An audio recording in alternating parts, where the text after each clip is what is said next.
ఇంట్లోని చెత్తనంతా తీసుకెళ్లి పైకప్పుపై లేదా డాబాపై వదిలిపెడుతున్నారా? అయితే మీరు కష్టాలకు ఆహ్వానం పలుకుతున్నట్లే. ఇంటి పైకప్పుపై చెత్త పేరుకుపోవడం ఎన్ని అనర్థాలకు దారితీస్తుందో తెలుసా? Watch this south first devotional.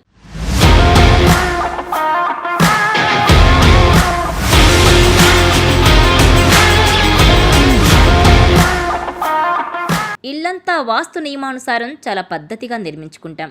వస్తువులను కూడా వాస్తు ప్రకారమే సర్దుకుంటాం.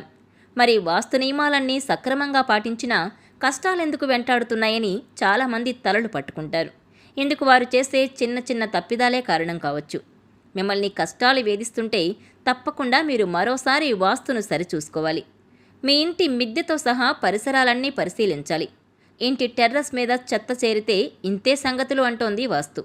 ఇంటి పైకప్పు మీద వాడని వస్తువులు పోగేయడం, చెత్త చేరినా పట్టించుకోవడం, లేకపోతే ఇంట్లో వారి అభివృద్ధికి ఆటంకాలు కొని తెచ్చుకున్నట్టే.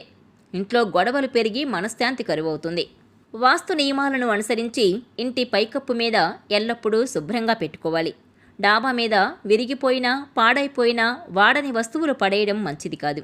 ఇలా చేస్తే ఇంట్లో నివసించే వారి ఆరోగ్యం నుంచి కుటుంబ సభ్యుల మధ్య సంబంధ బాంధవ్యాల వరకు అన్నింటి మీద వ్యతిరేక ప్రభావాలు పడతాయి.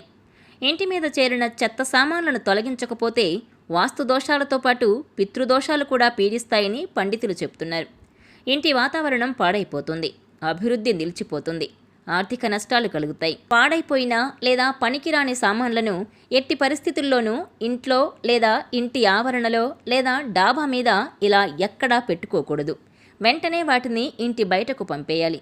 ఎప్పుడైనా పనికొస్తాయనుకునే వస్తువులను డాబా మీద పడేయకూడదు. అలాంటి వస్తువులు ఏవైనా ఉంటే వాటిని ఏదైనా వస్త్రంలో చుట్టి జాగ్రత్త చేసుకోవాలి. కానీ డాబా మీద పడేయకూడదు. డాబా మీద ఎప్పుడూ శుభ్రంగా ఉండేలా చూసుకోవాలి. డాబా మీద ఏవైనా వస్తువులు పెట్టాలని అనుకున్నా చెత్త కుప్పలాగా వేయడం మంచిది కాదు. అక్కడ పెట్టిన వస్తువులు కూడా ఒక క్రమ పద్ధతిలో అందంగా శుభ్రంగా ఉండే విధంగా జాగ్రత్త పడాలి.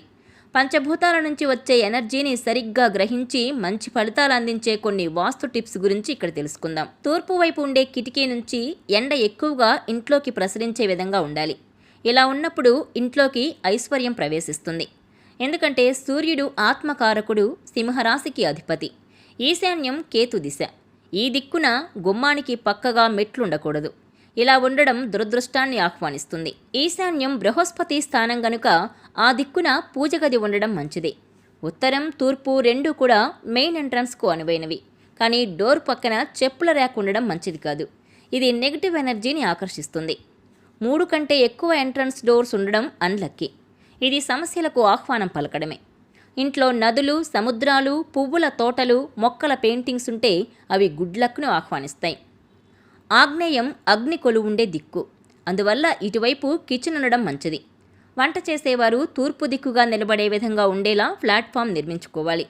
ఇంట్లో పనిచేయని గడియారాలుంటే వెంటనే తీసిపడేయండి. ఇవి ఇంట్లో నివసించే అందరి మీద నెగిటివ్ ప్రభావం ఉంటుంది. ఈశాన్యానికి బృహస్పతి అధిపతి. అందువల్ల అటువైపు తప్పనిసరిగా దేవుడి ఫోటోలు, పూజస్థానం ఉండేలా చూసుకోవాలి.